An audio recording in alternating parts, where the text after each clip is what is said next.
말씀을 시작하면서 먼저 우리가 나누고 있는 말씀의 우리의 자리를 좀 기억해 봤으면 좋겠습니다.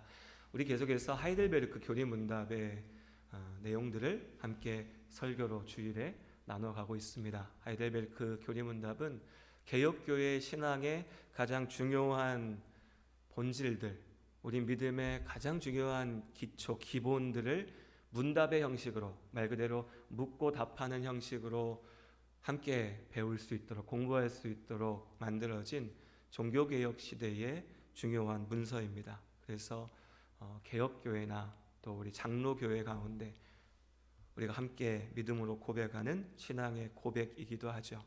그리고 우리는 오늘 설교 중에 그 교리문답 중에서도 사도신경에 대하여서 다루고 있는 말씀들을 나눕니다. 이미 많이 말씀드렸지만 교리문답 내용을 나눈다고 하니까 우리는 교회에서 성경 말씀이 아니라 무슨 교리문답 책의 내용을 배우나 이렇게 오해하시면 안 되죠. 교리문답의 내용 자체가 성경의 진리에 철저하게 기초하고 있는 것이고 우리는 하나님의 말씀을 나누는 것입니다. 다만 그 하나님의 말씀을 나눌 때에 우리가 원하는 방식대로 나누면 듣고 싶은 얘기만 듣게 돼요. 교리문답의 순서를 따라가면 하나님께서 우리에게 알게 하신 그 하나님의 뜻을 풍성하게 누릴 수 있기에 그렇게 말씀을 나누고 있습니다. 그렇게 사도신경의 말씀들을 좀 더 구체적으로 살펴보는 시간들을 이어갑니다. 오늘 나눌 우리의 고백은 사도신경의 고백들 중에서 성령으로 잉태하사 동정녀 마리아에게 나시고 라고 하는 고백입니다. 어렵지 않은 것이죠. 성령으로 잉태하사 동정녀 마리아에게 나신 예수님을 우리가 믿습니다. 여기까지가 완성이죠. 우리는 그 예수님을 믿습니다. 사실 짧은 그리고 되게 분명한 그런 고백입니다. 우리가 다 알고 있는 고백이죠. 하지만 이 짧은 한 문장 속에 참 깊은 의미, 복잡한 의미가 또한 담겨져 있습니다. 초대교회 때부터 지금까지 사실 이 한 구절 때문에 성령으로 잉태하사 동정녀 마리아에게 나신 예수 그리스도, 그 예수가 도대체 누구시냐, 어떤 분이냐, 이분이 하나님의 아들이라고도 하는데 하나님의 아들이시라고 하는 것은 도대체 무슨 뜻이냐라고 하는 치열한 신학 논쟁이 오늘날까지도 계속되고 있습니다. 교회에 오면 하나님을 믿는다고 하는데 또 예수님을 믿는다고 하죠. 그럼 도대체 하나님은 누구고 예수님은 누군가? 우린 누굴 믿는가? 교회 다니는 사람들이 믿는 하나님은 누구고 예수님은 누군가? 교회 다니는 사람들은 2명의 신을 믿는 건가? 아니 거기다 성령까지 하면 3명의 신을 믿는가? 그런데 또 한편에서는 우리는 오직 유일하신 하나님을 믿는다고 하니 그것은 어떤 의미인가? 오늘의 말씀으로 성령의 잉태, 오늘의 고백으로 집중해 보면 성령으로 잉태하여 동정녀, 성적인 관계를 갖지 않은 우리 예전 표현 처녀라고 하죠. 그 처녀에게 난 아이 예수, 이게 말이 되는가? 어떻게 그런 일이 있을 수 있는가? 그러면 또 그렇게 태어났다라고 하는 예수는 사람인가? 아니면 그의 주장처럼 하나님의 아들인가? 이 모든 것들이 치열한 논쟁의 주제로 이어져 온 겁니다. 이 교리적인 내용들, 이에 대한 설명들 하나하나를 다 설명드리려고 하면 글쎄요, 1시간으로도 부족하고 1시간이 뭡니까? 1년을 설교해도 부족할 수도 있고 저에게 가장 고민이 됐던 것은 이 예수님이 누구신지, 동정녀 탄생, 예수 그리스도의 성육신을 교리적으로 설명하면 너무 어려워지고요, 딱딱해지고요. 어렵고 딱딱한 걸 넘어서 진짜 중요한 문제는 뭐냐면 우리 성도들 중에 많은 분들이 그래서 목사님 말 무슨 말인지 내가 대충 알겠는데 그래서 나랑 무슨 상관입니까? 이렇게 될 수 있습니다. 사실 교리라고 했을 때 우리가 어렵게 느끼는 게 그거죠. 내가 주일에 예배 드리는 거는 이 예배 속에 내가 붙잡는 이 말씀으로 정말 내 삶을 세워가기 위함인데 신학적인 논쟁으로 들어가 버리면 이건 그냥 학자들이 말싸움 같이 막 하는 거지 그게 나에게 무슨 의미인지 와닿지가 않습니다.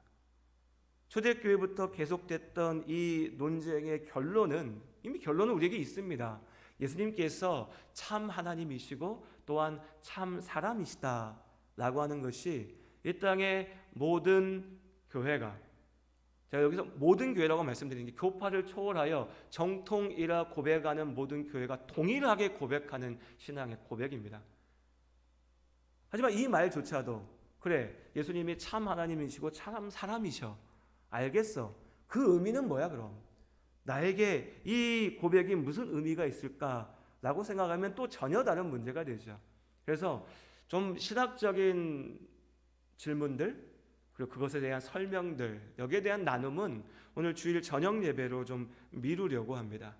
그리고 이 시간에는요, 이 시간에 그냥 한 가지를 우리가 기억했으면 좋겠어요. 단 한 가지, 하나님께서 나를 아신다. 나의 하나님이 나를 아신다 라고 하는 이 사실을 기억하는 오늘 이 시간 됐으면 좋겠습니다.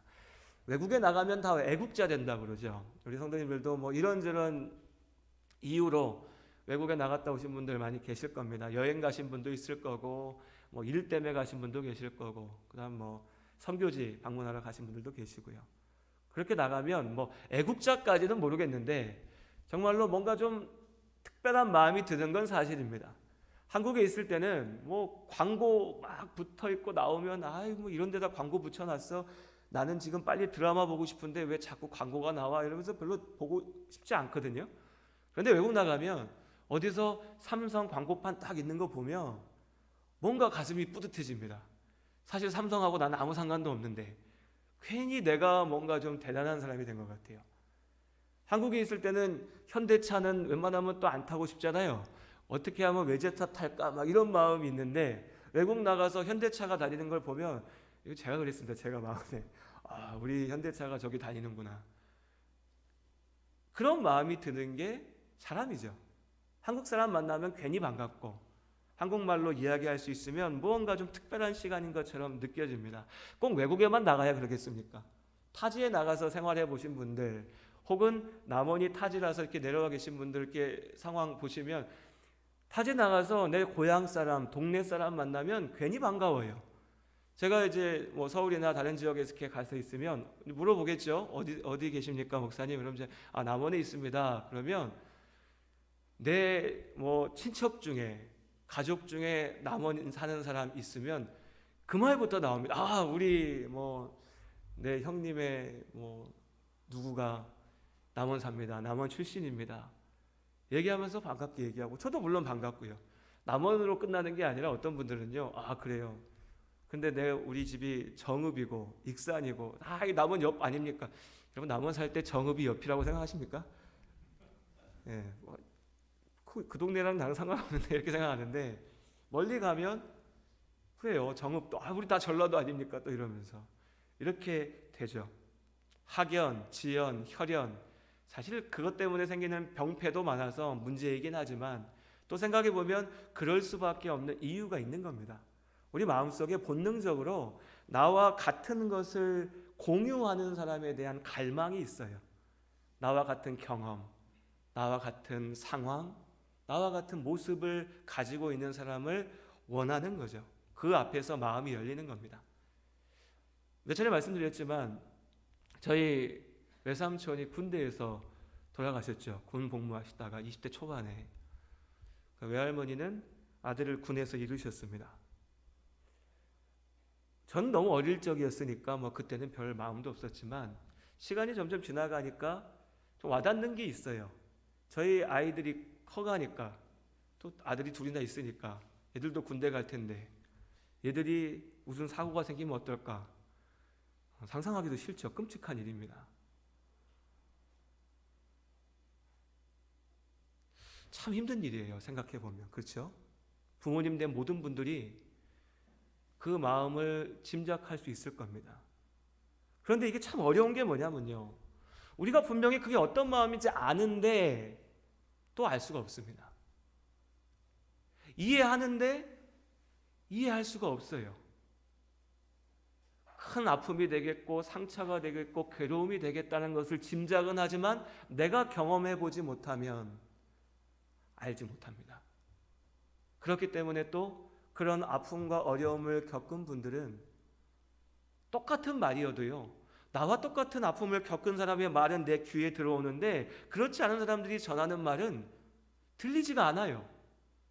사실 뭐 특별한 얘기가 뭐가 있겠습니까? 힘내십시오. 용기 내십시오. 그래도 힘내야 됩니다. 그래도 잘 살아내야 됩니다. 뭐 이런 말 아니겠습니까? 위로의 말이라고 하는 게. 그런데 그 똑같은 말이 다른 사람이 얘기하면 왠지 동정 같고 그냥 하는 말이 같고 예의상 하는 말 같고 아무튼 들어오지가 않아요, 마음에. 그런데 나와 같은 아픔을 가지고 있는 사람이 던져주는 말은 아무것도 아닌 말이지만 위로가 되고 용기가 되고 도움이 됩니다. 저희 할머니가 제 기억에도 그래요. 어릴 적에 한참 국립묘지를 정말 열심히 왔다 갔다 하셨어요. 대전에 있는 연충원에.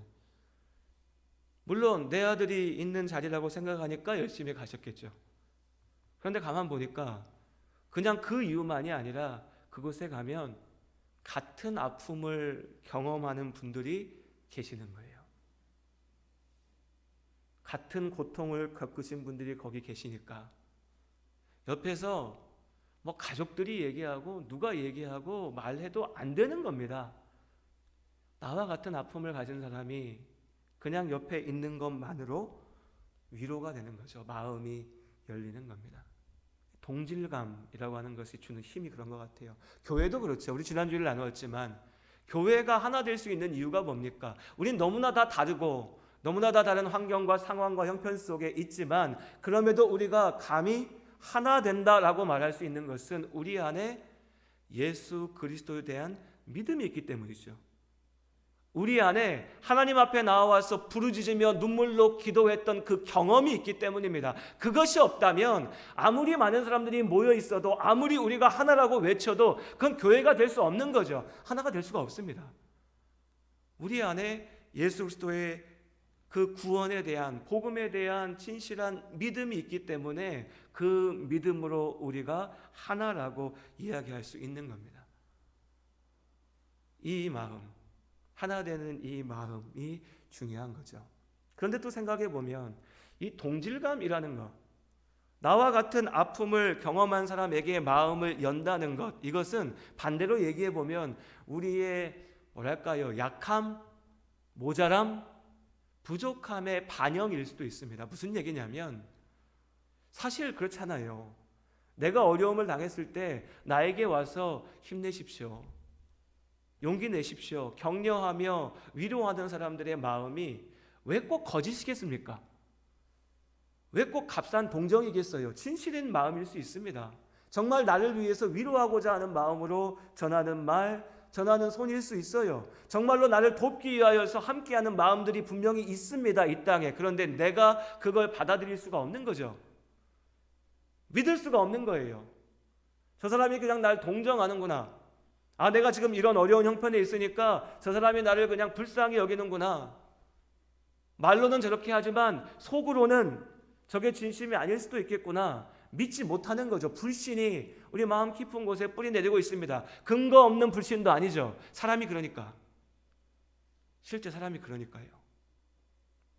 위로의 말, 격려의 말, 사랑의 말을 참 많이 하지만 우리 솔직히 그 모든 말이 진심이 아니고 큰 무게 없을 때도 많이 있지 않습니까? 사람이라고 하는 게 그렇죠. 그러니 우리 서로가 그걸 알고 있는 겁니다. 그러니 믿지 못하는 거고, 그러니 어떻게든 나와 좀 비슷한 사람, 나와 같은 아픔이 있는 사람, 어쩌면 나보다 더 힘든 사람의 얘기를 들을 때만 그게 뭔가 나에게 조금 의미가 있는 것처럼, 위로가 되는 것처럼 착각하는 거죠. 어찌 생각하면 참 못났고 약하지만 어쨌거나 그것이 우리의 모습이고 그것이 사람입니다. 그렇게 우리를 보고, 나를 보고, 사람을 보고 하나님을 봅니다. 그럼 하나님이요, 멀게 느껴져요. 그런 느낌 받아보신 적 있으십니까? 하나님이 참 멀게 느껴져요. 전능하신 하나님, 세상의 주인이신 하나님, 모든 것을 주관하시는 하나님, 죄와 함께하지 않으시는 하나님. 네, 우리가 압니다. 그렇게 믿죠. 근데 그 하나님이 나와 무슨 상관이 있는가?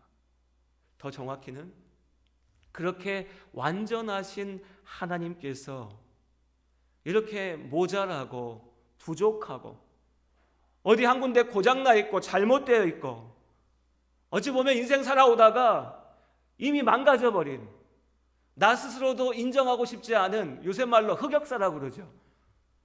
정말 내 인생에서 지워버리고 싶은 그런 순간들로 채워져 있는 내 삶, 내 모습, 내 모자람과 내 아픔을 생각해 보면 그 전능하신 하나님이, 그 대단하신 하나님이 나를, 나 같은 사람을 거들떠 보시기는 하겠는가? 그런 두려움, 불안감, 불신이죠. 믿지 못하는 마음이 우리 마음 깊은 곳에 자리 잡고 있는 겁니다.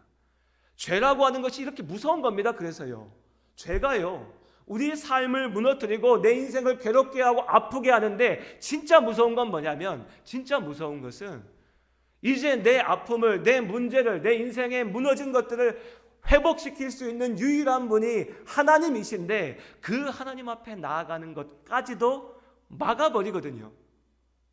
죄로 인하여 내 삶이 무너졌는데 그 죄가, 내가 이제 하나님 앞에 나아가서 그 주님의 손을 붙잡는 것을 막습니다. 내 속에서. 야, 네가 하나님 앞에 나아가서 뭐가 되겠어? 하나님이 네 말 들을 것 같아?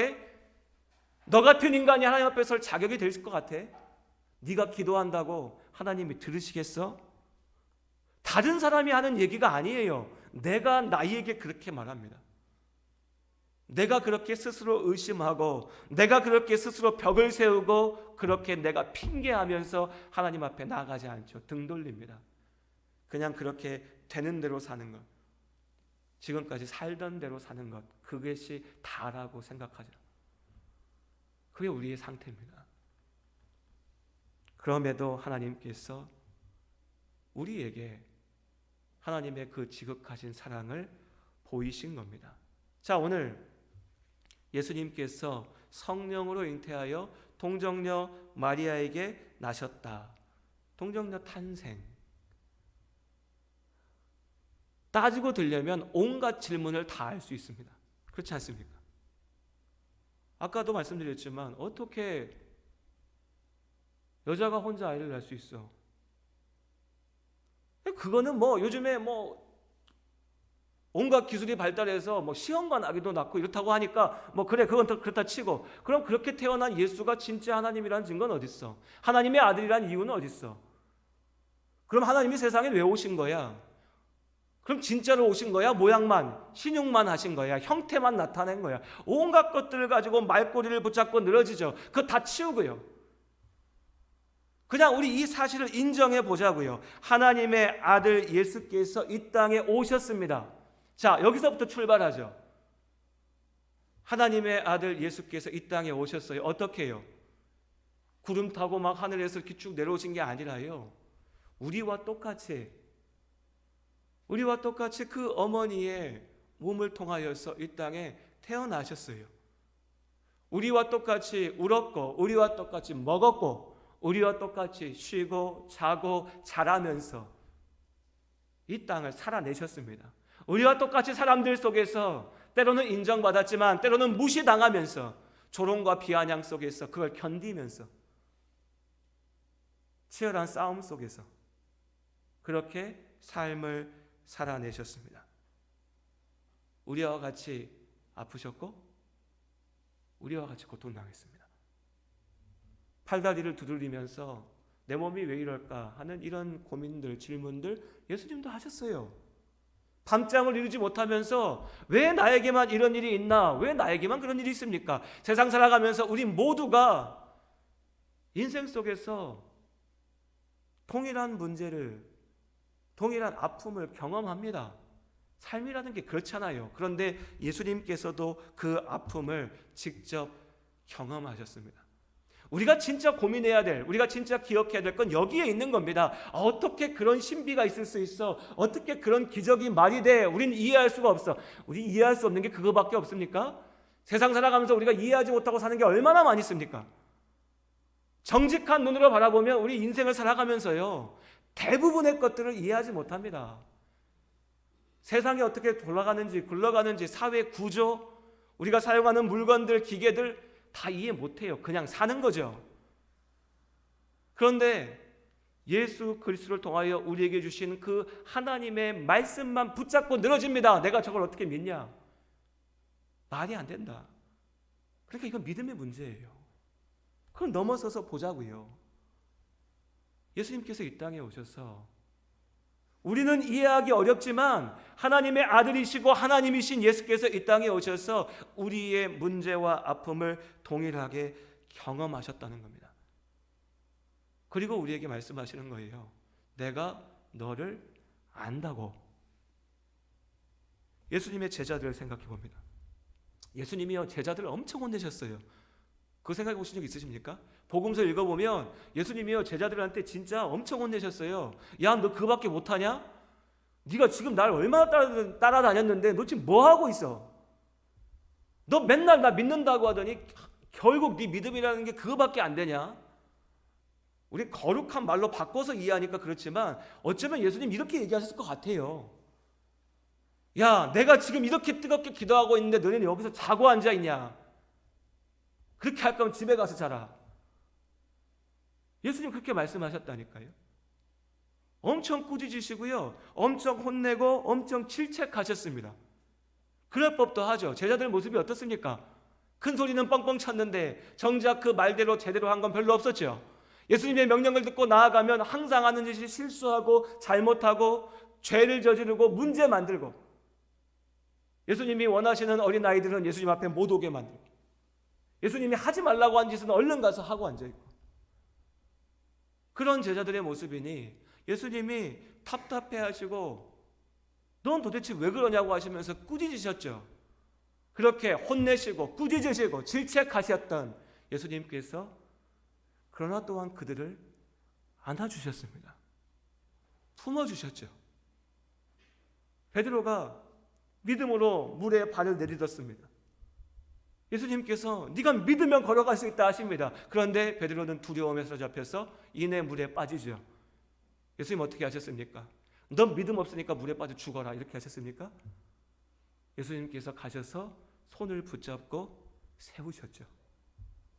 제자들이 실수하고 잘못할 때마다 예수님 뭐라 하셨습니다. 분명히 너 왜 그렇게 하냐? 하지만 그 모든 문제를 고치셨고 회복하셨고 그들을 가르치셨습니다.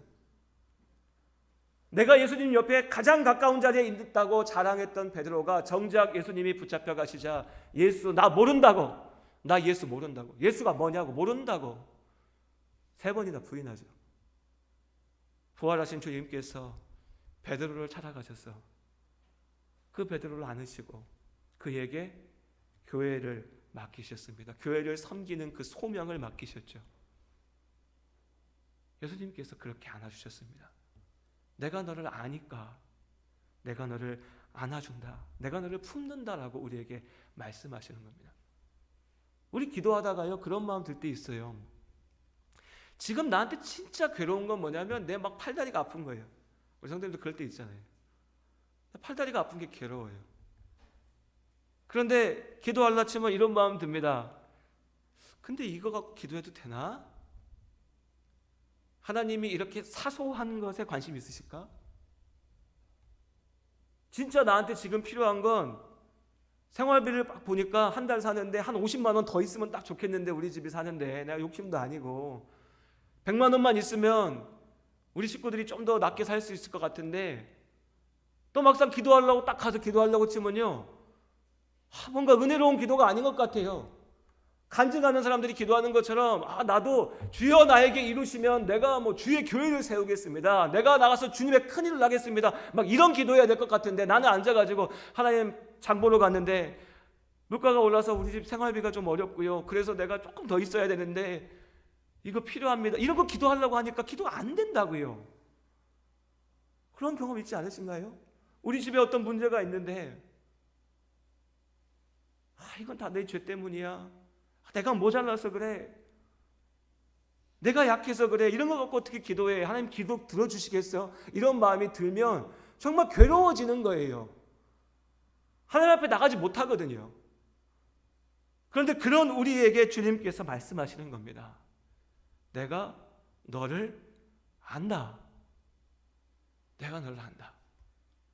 지금 네가 붙잡고 씨름하는 그것을 나도 붙잡아봤고, 나도 씨름했고, 나도 겪어봤고, 나도 싸워봤고, 나도 부딪혔고, 나도 아팠고, 나도 눈물 흘렸고, 나도 살아냈기에 이제 네가 나에게 와서 그 문제를 붙잡고 기도할 때 내가 그 기도 가운데 함께하겠다. 하나님께서 오늘 우리에게 주시는 약속인 줄로 믿습니다. 세상 살아가면서 여러분, 누가 나를 제일 무시할 것 같습니까? 많은 경우에 보면요, 내가 나를 제일 무시합니다. 참 희한하죠? 사람이 그래요. 사람이요. 한편에서는 잘난 척 되게 합니다. 다 그래요, 사람이요. 안 그러신 분들 계세요? 다 그래요. 저도 그렇고요. 다 내 잘난 맛에 살고요. 사람들 만나면 어떻게든 자랑해볼까 하는 마음이 막 부스부스 튀어나와요. 사람이 그래요. 사람이. 근데 그러면서도 참 사람이 희한한 게, 그러면서도 마음 한구석에는요, 내가 나를 제일 잘 알잖아요. 그러니까 마음 한구석에서는 내가 나를 제일 무시해요. 사람들 앞에서는 잘난 척하면서도 정작 내가 나의 가치를, 나의 존재를, 나의 의미를 무시해요. 내가 어떻게 하나님 앞에 나가겠어? 내가 어떻게 기도하겠어? 내 기도를 들어주시겠어? 내가 기도해봤자 뭐가 있겠어? 그렇게 지레 포기해버리고 지레 주저앉아버리는 거죠. 하나님 말씀하십니다. 하나님 아십니다. 나의 약함도, 내 모자람도, 내 답답함도, 내 억울함도, 내 고통도, 내 괴로움도 우리 주님께서 아시는 줄로 믿습니다. 그러니 우리가 기도할 수 있는 겁니다. 그래서 우리 성도님들, 독생자 예수 뭐 이런 어려운 얘기 다 빼고요, 기도하실 때 이 믿음으로 기도하시기 바랍니다. 하나님이 나를 아신다. 좀 모자라면 어떻습니까? 바보 같은 기도면 어떻습니까?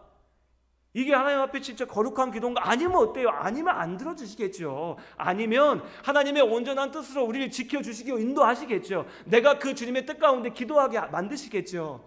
우리가 왜 그걸 걱정하고 있습니까? 우리가 할 일은 나를 아시는 하나님, 그 앞에 가서 있는 그대로의 내 모습을 내려놓는 겁니다. 고백하는 거죠. 하나님 아시죠? 나 지금 이렇습니다. 내 상황이 이렇습니다. 내 문제가 이렇습니다. 내 가족이 이렇고요. 내가 누구한테도 말을 하지 못하는데 내 마음은 이렇습니다. 이 나를 살려주십시오. 이 나를 구해주십시오. 이 나의 길을 열어주십시오. 이 믿음으로 기도할 때 하나님께서 우리의 길을 여실 줄로 믿습니다. 또한 그렇기 때문에 우리가 변명할 수가 없습니다. 오늘 말씀에 뭐라 하셨습니까? 우리 14절, 15절 말씀 읽어볼까요? 히브리서 4장 14절, 15절 함께 읽겠습니다. 그러므로 우리에게 큰 대제사장이 계시니 승천하시니 곧 하나님의 아들 예수시라. 우리가 믿는 도리를 굳게 잡을지어다.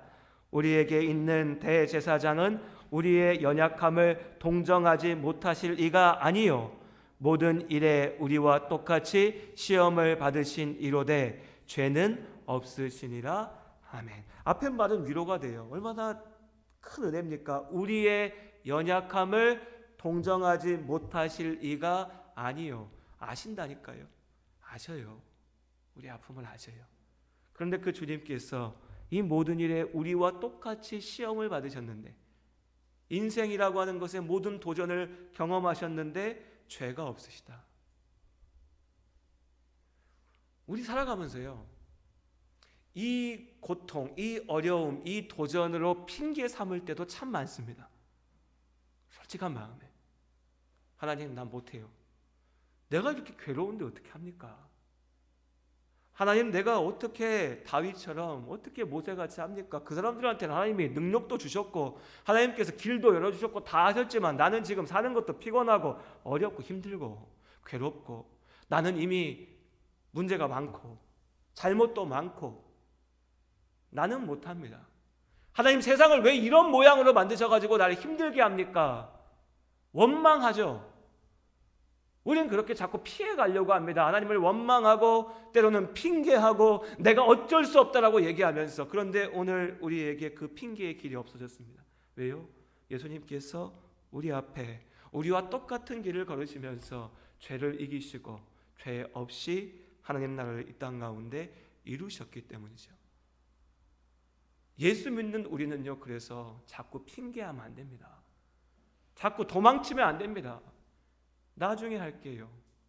언젠간 하겠죠. 하나님이 복 주시면 하겠습니다. 나의 모든 문제를 해결하시면 그때는 내가 하나님 말씀처럼 한번 살아보겠습니다. 핑계죠.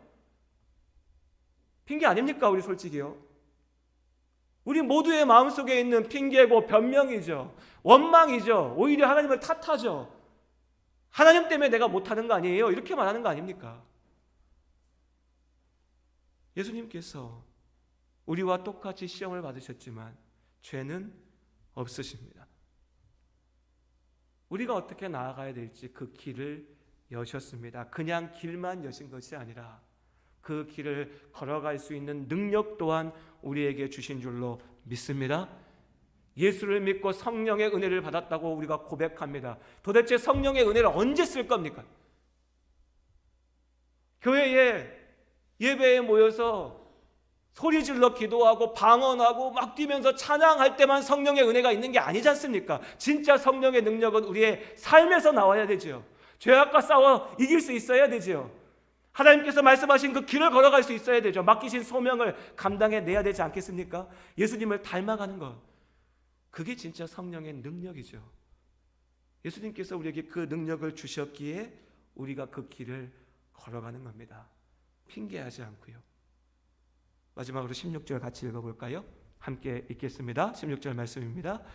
그러므로 우리는 긍휼하심을 받고 때를 따라 돕는 은혜를 얻기 위하여 은혜의 보좌 앞에 담대히 나아갈 것이니라. 아멘. 이 믿음 안에 우리가 삽니다. 나를 아시는 주님께서 나의 기도를 들으시니 그 주님께, 나를 너무 잘 아시는 그 주님께 내 삶을 맡기고 그 주님의 뒤를 따라서 나아가는 겁니다. 이 새로운 한 주간 살아가시면서 우리 성도님들 이 사실을 잊지 마시길 바랍니다. 하나님 날 아십니다. 날 아세요. 주저하지 말고 나아가시기 바랍니다. 핑계하지 말고 나아가시기 바랍니다. 은혜를 얻기 위하여서는 앉아서 말로만 하고 있어서 되는 게 아니라 은혜의 보좌 앞에 담대히 나가야 됩니다. 날마다 깨어 기도하며 주의 말씀 앞에 귀를 기울이고 삶 속에서 믿음으로 도전하며 하나님께서 주시는 참된 은혜를 누리시는 한 주간이 되시기를 주님의 이름으로 축복합니다. 기도하시겠습니다.